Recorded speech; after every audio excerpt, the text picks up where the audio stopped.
ಸ್ನೇಹಿತರೆ, ಮೀಡಿಯಾ ಮಾಸ್ಟರ್ಸ್ಗೆ ಸ್ವಾಗತ ಸುಸ್ವಾಗತ.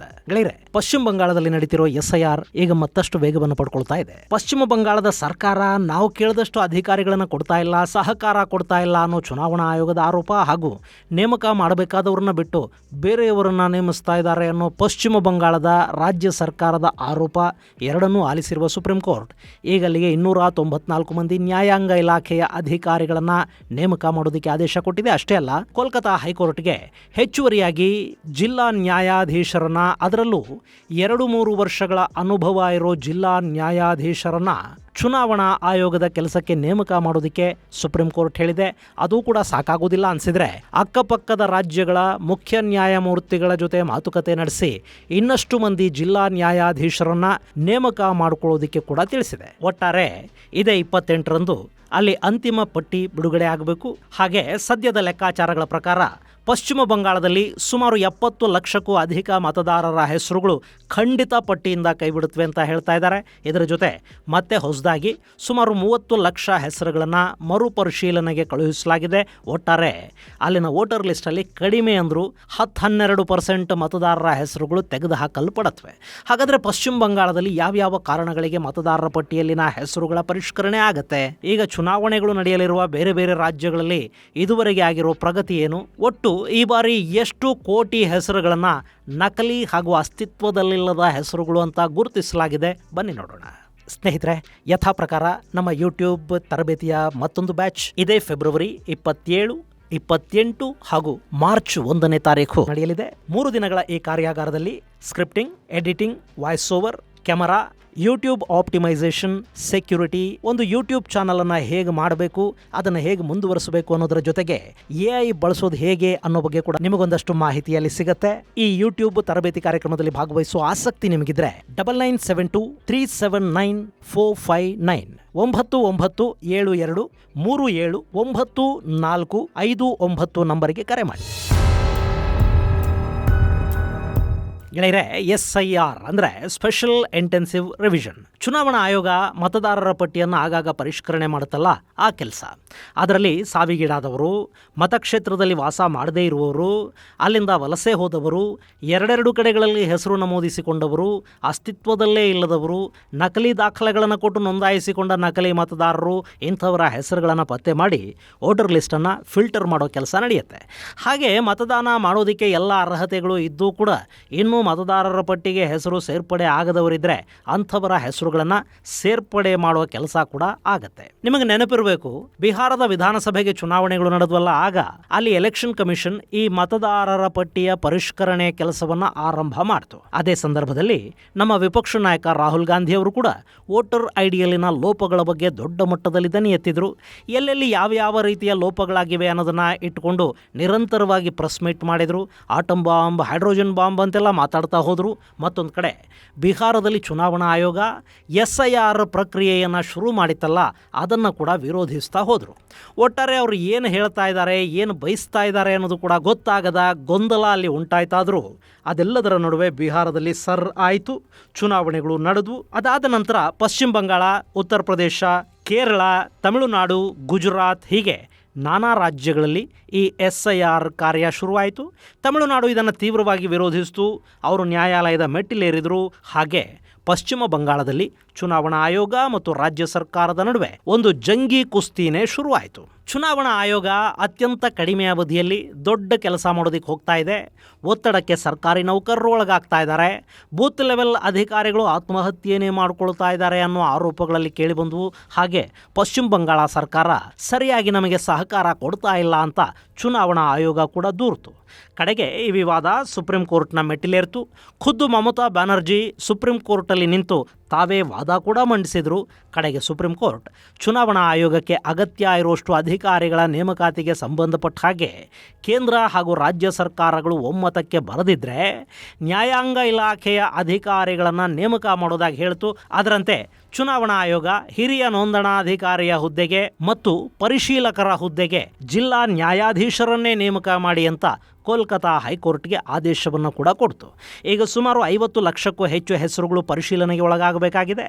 ಅದನ್ನು 250 ಮಂದಿ ಪ್ರತಿನಿತ್ಯ 250 ಪ್ರಕರಣಗಳ ಹಾಗೆ ವಿಲೇವಾರಿ ಮಾಡಿದರೂ ಕೂಡ ಇನ್ನೂ 80 ದಿನಗಳ ಕಾಲಾವಕಾಶ ಬೇಕಾಗಬಹುದು. ಹೀಗಾಗಿ ಎಷ್ಟು ಬೇಕೋ ಅಷ್ಟು ಹೆಚ್ಚುವರಿ ನ್ಯಾಯಾಧೀಶರ ನೇಮಕಾತಿಗೆ ಕ್ರಮ ಕೈಗೊಳ್ಳಿ. ಕಡಿಮೆ ಬಿದ್ದರೆ ಅಕ್ಕಪಕ್ಕದ ರಾಜ್ಯಗಳಿಂದ ಕೂಡ ಜಿಲ್ಲಾ ನ್ಯಾಯಾಧೀಶರನ್ನು ಕರೆಸ್ಕೊಳ್ಳಿ. ಚುನಾವಣಾ ಆಯೋಗದ ಕೆಲಸ ವಿಳಂಬ ಆಗಬಾರ್ದು, ಹಾಗೆ ಯಾರಿಗೂ ಅನ್ಯಾಯ ಕೂಡ ಆಗಬಾರ್ದು. ಎಲ್ಲ ಪಾರದರ್ಶಕವಾಗಿರಬೇಕು ಅಂತ ಸರ್ವೋಚ್ಚ ನ್ಯಾಯಾಲಯ ಹೇಳಿದೆ. ಗೆಳೆಯರೆ, ಪಶ್ಚಿಮ ಬಂಗಾಳದಲ್ಲಿ ಸಾಕಷ್ಟು ಹೆಸರುಗಳು ನಕಲಿ ದಾಖಲೆಗಳ ಆಧಾರದ ಮೇಲೆ ಮತದಾರರ ಪಟ್ಟಿಯನ್ನು ಸೇರಿವೆ.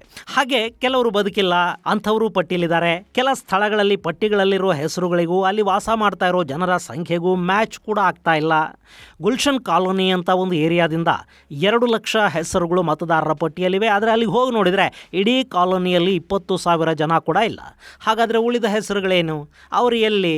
ಇನ್ನು ಕೆಲ ಕಡೆಗಳಲ್ಲಿ ಸಂಪೂರ್ಣವಾಗಿ ನಕಲಿ ದಾಖಲೆಗಳನ್ನೇ ಕೊಡಲಾಗಿದೆ. ಗೂಗಲ್ ಜೆಮಿನೈ ಆ್ಯಪ್ ಮೂಲಕ ಕೂಡ ವೋಟರ್ ಐಡಿಗಳನ್ನು ಸಿದ್ಧಪಡಿಸಿ ಅದನ್ನು ಚುನಾವಣಾ ಆಯೋಗದ ದಾಖಲೆಯನ್ನಾಗಿ ಸಲ್ಲಿಸಲಾಗಿದೆ. ಅಂದರೆ ಅಲ್ಲಿನ ಮತದಾರರು ಇನ್ನೆಷ್ಟು ಬುದ್ಧಿವಂತರಿರಬಹುದು ಯೋಚನೆ ಮಾಡಿ ನೋಡಿ. ಗೆಳೆಯರೆ, ಪಶ್ಚಿಮ ಬಂಗಾಳ ಒಂದೇ ಅಲ್ಲ, ಸಾಕಷ್ಟು ರಾಜ್ಯಗಳಲ್ಲಿ ಇಂಥ ಗೂಗಲ್ ವೋಟರ್ ಐಡಿಗಳನ್ನು ಇಟ್ಕೊಂಡಿರೋರು ಇನ್ನೂ ಸಾಕಷ್ಟು ಜನ ಇದ್ದಾರೆ.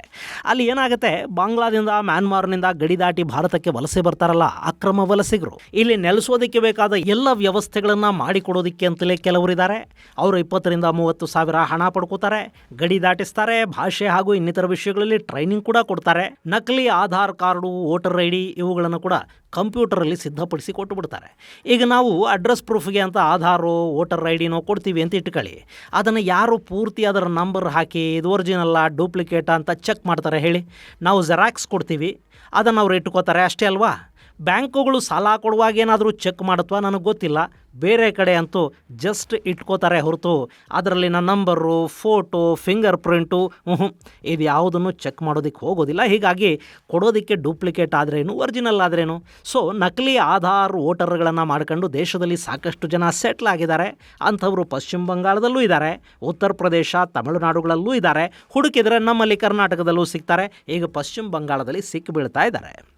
ಇನ್ನು ಕೆಲ ದಾಖಲೆಗಳು ಹೇಗಿವೆ ಅಂದರೆ, ಅವ್ರ ಹತ್ರ ಬರ್ತ್ ಸರ್ಟಿಫಿಕೇಟ್ ಇದೆ, ಆದರೆ ಅದರಲ್ಲಿನ ಡೇಟಿಗೂ ಅವನು ಹುಟ್ಟಿದ ಡೇಟಿಗೂ ಮ್ಯಾಚ್ ಆಗ್ತಾ ಇಲ್ಲ. ಹುಟ್ಟೋದಕ್ಕೆ ಮೊದಲೇ ಸರ್ಟಿಫಿಕೇಟುಗಳು ಇಶ್ಯೂ ಆಗಿವೆ. ಹಾಗೆ ಮತ್ತೆ ಕೆಲ ಕಡೆಗಳಲ್ಲಿ ಸರ್ಕಾರಿ ದಾಖಲೆಗಳು ಭಾನುವಾರ, ಸರ್ಕಾರಿ ರಜೆಯ ದಿನಗಳಲ್ಲಿ ಕೊಡಮಾಡಲ್ಪಟ್ಟಿವೆ. ನಮ್ಮಲ್ಲಿ ಸರ್ಕಾರಿ ಕಚೇರಿಗಳಲ್ಲಿ ಕೆಲಸ ಮಾಡೋ ಜನ ವರ್ಕಿಂಗ್ ಡೇಸಲ್ಲಿ ಕೆಲಸ ಮಾಡೋದೇ ಕಷ್ಟ, ಅಂಥದ್ರಲ್ಲಿ ಸರ್ಕಾರಿ ರಜೆ ಇರೋ ದಿನಗಳಲ್ಲಿ ಕೆಲಸ ಮಾಡ್ತಾರಾ? ಆದರೆ ಪಶ್ಚಿಮ ಬಂಗಾಳದಲ್ಲಿ ಇಶ್ಯೂ ಆದ ಸರ್ಟಿಫಿಕೇಟುಗಳು ಅಲ್ಲಿನ ಸರ್ಕಾರಿ ನೌಕರರ ಕಾರ್ಯಕ್ಷಮತೆಯನ್ನು ತೋರಿಸ್ತಾ ಇವೆ. ಹಾಗೆ ಮತ್ತೊಂದು ಕಡೆ ವ್ಯಕ್ತಿಯೊಬ್ಬನಿಗೆ 7 ಮಕ್ಕಳಿದ್ರೆ ಮೊದಲ ಮಗನಿಗೂ 2ನೇ ಮಗನಿಗೂ ಇರೋ ಡಿಫ್ರೆನ್ಸು 4 ತಿಂಗಳು. ತಾಯಿನೂ ಒಬ್ಬಳೇ, ತಂದೆನೂ ಒಬ್ಬನೇ. 4 ತಿಂಗಳ ಅಂತರದಲ್ಲಿ ಇಬ್ಬಿಬ್ಬರು ಮಕ್ಕಳು ಹೆಂಗೆ ಹುಟ್ಟಿದ್ರು? ಇನ್ನು ಸತ್ತು ಹೋಗಿದ್ದಾರೆ ಅಂತ ಕುಟುಂಬದ ಸದಸ್ಯರೇ ಹೇಳಿದ ನಂತರ ಕೂಡ ಸತ್ತವರ ಹೆಸರುಗಳನ್ನು ಕೂಡ ಅಲ್ಲಿನ ಚುನಾವಣಾ ನೋಂದಣಾಧಿಕಾರಿಗಳು ಎಲೆಕ್ಷನ್ ಕಮಿಷನ್ನ ಪೋರ್ಟಲ್ಗೆ ಅಪ್ಲೋಡ್ ಮಾಡಿದ್ದಾರೆ. ಇದೆಲ್ಲವನ್ನು ಪರಿಶೀಲಿಸಿ ಈಗ ಮತ್ತೆ 30 ಲಕ್ಷ ಇಂಥ ಹೆಸರುಗಳನ್ನು ಆಯೋಗ ಮರುಪರಿಶೀಲನೆಗೆ ಅಂತ ವಾಪಸ್ಸು ಕಳುಹಿಸಿದೆ. ಇದು ಸೇರಿದರೆ ಒಟ್ಟು 98ರಿಂದ 1 ಕೋಟಿ ಹೆಸರುಗಳು ಈಗ ಸಂಶಯಾಸ್ಪದವಾಗಿ ಕಾಣಿಸ್ತಾ ಇವೆ. ಅವುಗಳ ಸಂಖ್ಯೆ ಮತ್ತಷ್ಟು ಹೆಚ್ಚುವ ಸಾಧ್ಯತೆಗಳು ಇವೆ ಅಂತ ಹೇಳ್ತಾ ಇದ್ದಾರೆ. ಪಶ್ಚಿಮ ಬಂಗಾಳದಲ್ಲಿ ಈ ಬಾರಿ ಸುಮಾರು 1 ಕೋಟಿಗೂ ಹೆಚ್ಚು ಹೆಸರುಗಳು ಮತದಾರರ ಪಟ್ಟಿಯಿಂದ ಹೊರಗಿಡಲ್ಪಡೋ ಸಾಧ್ಯತೆಗಳಿವೆ. ಗೆಳೆಯರೆ, ಅಲ್ಲಿ 2024 ಲೆಕ್ಕಾಚಾರಗಳ ಪ್ರಕಾರ ಒಟ್ಟು ಮತದಾರರು 7.6 ಕೋಟಿ. ಅದರಲ್ಲಿ 1 ಕೋಟಿ ಜನ ಈ ಬಾರಿ ಪಟ್ಟಿಯಿಂದ ಹೊರಬೀಳೋ ಸಾಧ್ಯತೆಗಳಿವೆ ಅಂತ ಹೇಳ್ತಾ ಇದ್ದಾರೆ. ಆದರೂ ಖಚಿತವಾಗಿ ಇದು ಗೊತ್ತಾಗಬೇಕು ಅಂದರೆ ಫೆಬ್ರವರಿ 28ರವರೆಗೆ ಕಾಯಬೇಕಾಗತ್ತೆ. ಇನ್ನು ಪಶ್ಚಿಮ ಬಂಗಾಳ ಒಂದೇ ಅಲ್ಲದೆ ಉತ್ತರ ಪ್ರದೇಶದಲ್ಲಿ ಸುಮಾರು 2.98 ಲಕ್ಷ ಜನರ ಹೆಸರುಗಳು ಮತದಾರರ ಪಟ್ಟಿಯಲ್ಲಿ ಸಂಶಯಾಸ್ಪದವಾಗಿ ಕಂಡುಬಂದಿವೆ. ತಮಿಳುನಾಡಲ್ಲಿ 97 ಲಕ್ಷ, ಗುಜರಾತಲ್ಲಿ 74 ಲಕ್ಷ, ಮಧ್ಯಪ್ರದೇಶದಲ್ಲಿ 43 ಲಕ್ಷ, ರಾಜಸ್ಥಾನದಲ್ಲಿ 44 ಲಕ್ಷ, ಛತ್ತೀಸ್ಗಢದಲ್ಲಿ 27, ಕೇರಳದಲ್ಲಿ 24 ಲಕ್ಷ ಜನರ ಹೆಸರುಗಳು ಮತದಾರರ ಪಟ್ಟಿಯಲ್ಲಿ ಸಂಶಯಕ್ಕೆ ಎಡೆ ಮಾಡಿಕೊಡ್ತಾ ಇವೆ. ಇನ್ನು ಗೋವಾ, ಲಕ್ಷದ್ವೀಪ, ಪುದುಚೇರಿ, ಅಂಡಮಾನ್ ನಿಕೋಬಾರ್ ಇದೆಲ್ಲ ಸೇರಿದರೆ ಇನ್ನೊಂದು 20 ಲಕ್ಷ ಹೆಸರುಗಳಾಗಬಹುದು. ಒಟ್ಟು 9 ರಾಜ್ಯಗಳು ಹಾಗೂ 3 ಕೇಂದ್ರಾಡಳಿತ ಪ್ರದೇಶಗಳು ಸೇರಿದರೆ ಸುಮಾರು 6.5 ರಿಂದ 7 ಕೋಟಿಯಷ್ಟು ಹೆಸರುಗಳು ಮತದಾರರ ಪಟ್ಟಿಯಿಂದ ಈ ಬಾರಿ ಹೊರಗುಳಿಯುವ ಸಾಧ್ಯತೆಗಳಿವೆ ಅಂತ ಹೇಳ್ತಾ ಇದ್ದಾರೆ.